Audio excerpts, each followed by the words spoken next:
Good morning, my fellow yogic travelers. I'm mighty glad to be alive today, and I hope that you are too, as we continue to live, laugh, love, learn, linger, and live the life we love. Well, it's Wednesday, so it's my ongoing reminder to everybody make fun of yourself, especially your own culture, your own ethnicity, your own family, your own quirkiness. You are a caricature of yourself. You know that, like when you go to the country, the fairs there, and there's artists like and they make a picture of your face and they blow up your nose, or your eyes, or your lips, or whatever it is. Yeah, well, you are a caricature of yourself. I accept that about myself. Anyway, it's Wednesday to remind you. I do the Jewish turn on it. So these three women are discussing, trying to uplevel each other about how their sons are marvelous to them.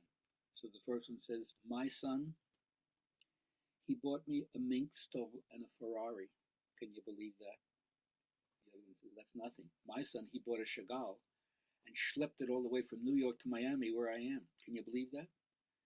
The other one says, "Well, my son has been going to therapy for the last 7 years, 5 days a week, 3 hours each time, at $150 an hour. And do you know what he talks about all that time? Me." Yes, we're always talking about our Jewish mothers. Nonetheless, all right. One of the ongoing things I talk about is how to awaken joy.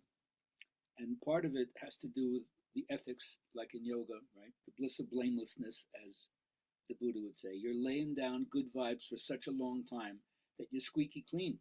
And if they like showed your life on the Jumbotron, there'd be nothing to be ashamed of, nothing you'd be trying to hide. So part of this means, of course, facing one's past honestly, doing what we can to reconcile ourselves with others, forgive ourselves for our own unconscious behavior with as much compassionate understanding as possible. Otherwise, our own mental states gets in the way of whether or not we can experience more joy. The joy won't come to the surface if we're constantly plagued by the fact that we didn't put it out there in a good way. So whether or not our own misdeeds seem greater than they are, it's usually that we're seeing them with greater clarity. So they seem bigger than they were. The fact that it was painful to us, that we did that and we realized, I know I can do better than that, that's the real key to regenerating your life and making the effort to do it better the next time, given a second chance or third chance. So if you believe that the law of attraction will help you to bring toward you whatever you need, magnetize toward yourself whatever you need for growth, anything that you want to know will easily come into your ken whenever you want to know it. And then you realize you got to let go of being such a control freak.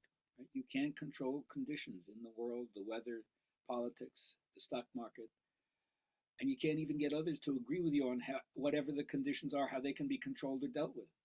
So you only have what I call your square inch field, just a part of your own body anatomy and immediate environment. Start there. To go far, start close. And then remember, we do have a cautionary spirit in us, as Socrates had a daimon, never told him what to do, but tried to guard him against the wrong moves.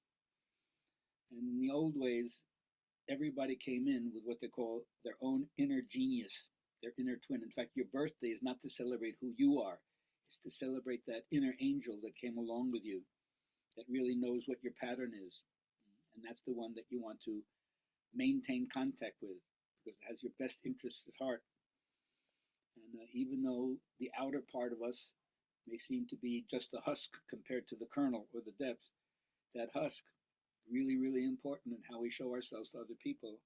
And that inner angel is not to be denied because that, like we say, if the daimon is not listening to, and it becomes demonic because its life and what it has to share with you is being snuffed out or disrespected in some way.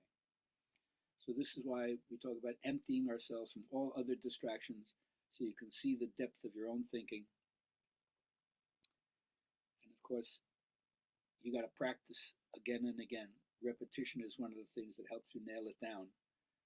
And whatever your art form is, I always say yoga is the metaphor for living a beautiful life. But you might find your own way of doing it.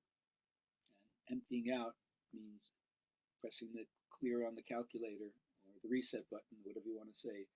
But the emptying out means you're willing to recognize that creation begins from nothing, ex nihilo, as they say in Latin.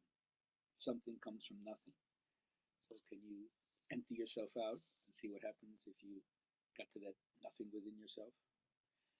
Later on today, still time to get to the Good Vibrations class from 11 to 1 called Intensifying Intelligence. Hope to see you there. If not, still go to GabrielHalpern.com. You can still get the recording of that, or let me know how I'm doing. And I look forward to hearing from you really soon.